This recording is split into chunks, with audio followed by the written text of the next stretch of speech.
Welcome back to the channel. I'm Hank Strange. This is StrangerPalooza. We're actually in Indiana. We're in Elkhart, Indiana at Truma America. How's it going? We're here with Anthony. Good to see you, Hank. Good to see you as well. Today we want to talk about winterizing, right? Especially when it comes to the Truma Combi. Yes. And just want to share some tips for that with you guys. I think we probably want to start with the fact of we're standing here with a Coachmen Beyond, right? This is a 22C. It's built on a Transit. Every single van or whatever kind of RV you're in is going to have a different layout. They're all different. Yeah, so I think you were telling me before we started this, you need to identify what you're dealing with, right? Yes, so first thing we're going to need to look for is where the low point drains. Your low point drains are going to allow the water that is inside of your hot and cold water lines to escape and be ready for your RV antifreeze. Okay, so how do we know that? Looking at this van, how would we figure out where the low points are? Look into your owner's manual. Right, okay. Access your owner's manual. From there, you should have a good description of where your low point drains are located, which valves you need to turn which direction to be able to properly bypass your water heater or other options depending on the RV that you have. Okay, so I want to make a note here. If you want to know where your Truma Combi is and you're not quite sure, Anthony's going to tell us exactly how to figure out where it is on the van. Yep, you're going to find your exhaust wall cowl on the outside of the van. And then from here, that appliance should not be more than 3 feet away from this exhaust wall cowl. Yeah. So this may look a little different because some people put like mesh over it and things like that to keep the mud dobblers or whatever out of there, but it's going to be this vent. Yes. For the Truma, that's where it would be. So 3 feet. 3 feet, give or take. So 3 feet is the max distance. You should be able to find it within 3 feet of that. Some manufacturers, it may snake through a cabinet or be in a different location, but it will be near the wall cowl. So on this, where is it? So this one happens to be on the door side. Okay. Or, I'm sorry, curb side. Yep, or driver's side. Road side. Yeah. So our low point drains are directly above here, but under the van. Let's see. So There they are. you see the that red and blue? That's it. That's what we're looking at here. And how you would know is because, as Anthony is saying, right up here, behind this wall, we'll find it. We open these. So under the couch are the switches that you need to turn on and off. They're in there, if you guys can see that. Let me see if I can go in and get a little bit closer of a look right here. Those two white valves coming from the blue line and then the red line. Hold on, let me say that again. Go ahead. Those two valves that are coming from the blue water line and the red water line are going to be your low point drains. Yeah. So right now, we're going to turn these. That's open. And now that's open. Now water should drain out from here. Yeah. So because this is brand new, I don't know how much water we even have in it. Oh, there we go. We got stuff draining. So it's kind of draining right here off of this tube here holds your black hose so that you can see the antifreeze that it comes with draining out. So we need to do that first, right? Yes. Okay, next steps. Next step, we're gonna go inside the van and find our appliance. As we said, this is the 22C, which has the couch in the back that converts into a bed, has the galley on the passenger side, and that's where the Truma Combi would be. Correct. So on this particular model, it is underneath this drawer. We can remove this drawer, some handles underneath, gently set it off to the side, and now we can access all of our bypasses and the appliance. Yeah, let's shine that light in there for a second. So now what are we doing here, Anthony? Okay, currently this is in operating mode. This valve here is open, allowing hot water out from the combi. This is our bypass tube, and this is closed, which is what we want for normal operation. And then this is our cold water inlet, and so this is open, allowing water into the appliance. Okay. And so to start this, what we're going to do is we're going to turn off the hot water outlet. So now no water's coming out.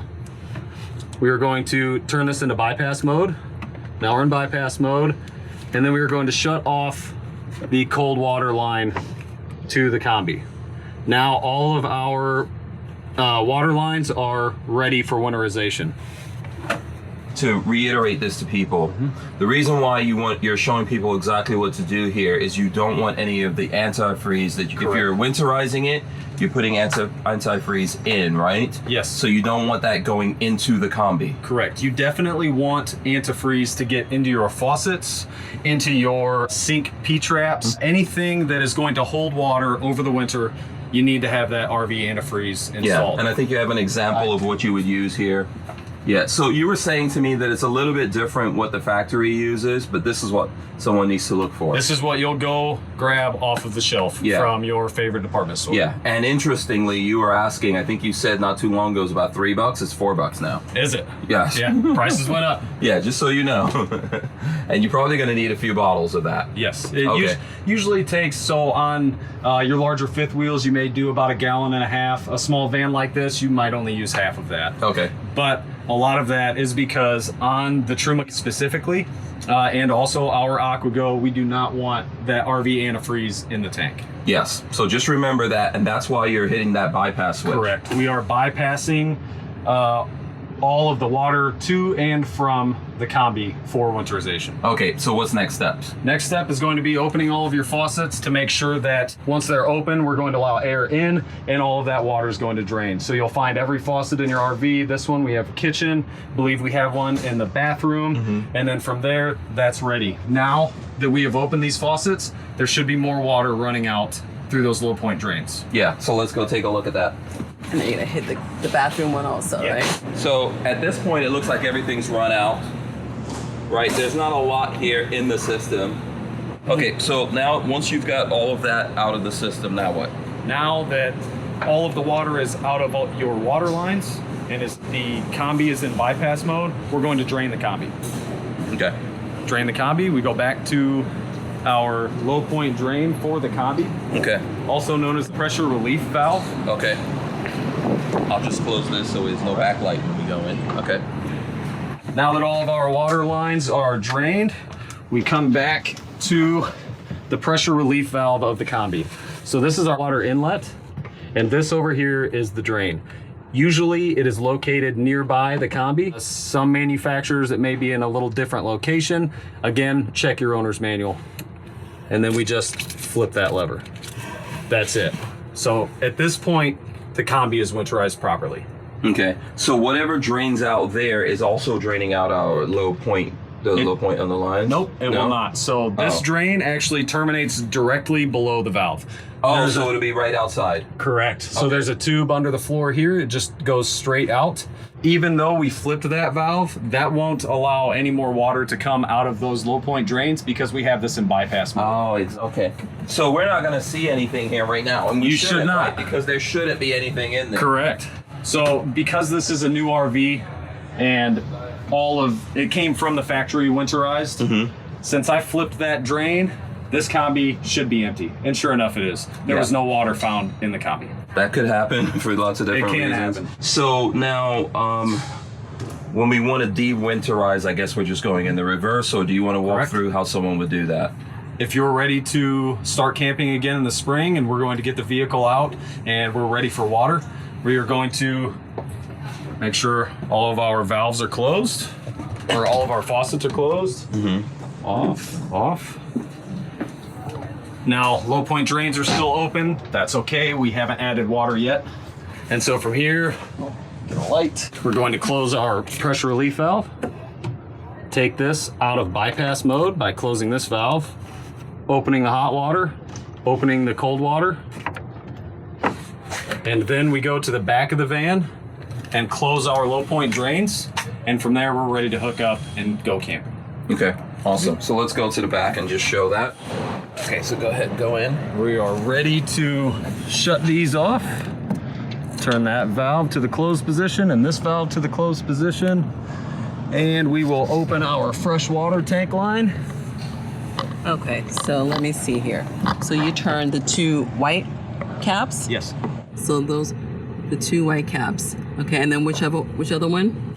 And then this valve here, which will allow water to flow from the pump into the freshwater tank. Okay, cool.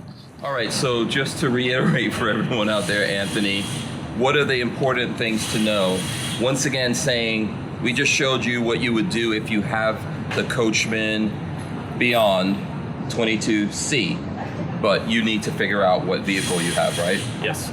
Best practice would be open your owner's manual, find the section for winterizing, and follow your instructions. Yeah. Every manufacturer tends to do things a little bit differently. Low point drains are not always located in the same spot. Your water pump's not always located in the same spot, and your appliance may not always be located in the same spot. Exactly. So find your owner's manual, bypass the appliance, whether that be the Combi or the AquaGo, and then from there you can perform your winterization as necessary. Right. So 2 things. One, if folks need more information specifically on the Truma Combi, they can come to you guys for that. Yes, truma.com/US. Absolutely. And then let's say you've bought whatever your RV is used and you don't have those manuals, or all kinds of things can happen here, right? Maybe you bought it and you didn't get the manuals.